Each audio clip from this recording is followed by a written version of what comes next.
Dernier préparatif, avant de voir s'envoler les meilleurs parapentistes mondiaux dans le ciel de Chamoux-sur-Gelon. Coup d'envoi ce samedi pour les championnats du monde de parapente. Ils reviennent en France pour la première fois depuis 32 ans avec l'épreuve reine du vol libre, la distance. Et pour cette 18e édition, la base de vie est au cœur de plusieurs massifs. Vous avez les Bauges là juste derrière, vous avez Beldonne de ce côté, et puis un peu plus loin il y a tous les massifs de la Haute-Savoie.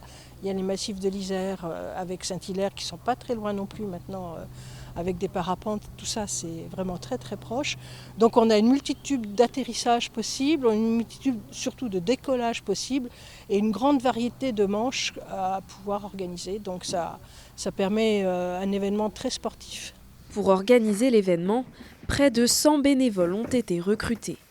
Outre les questions de logistique, leur aide va être précieuse pour le fonctionnement de la compétition. Des missions comme le transport, donc non-after, et également la gestion des décollages ou distribuer les paniers repas au décollage pour les pilotes.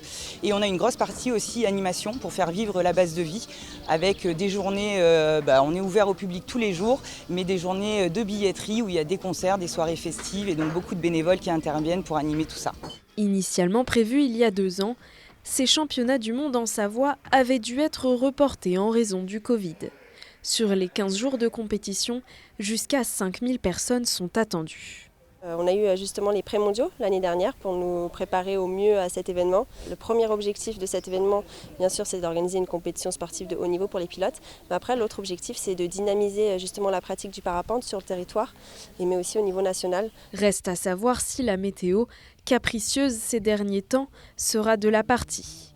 La compétition s'achèvera le 2 juin.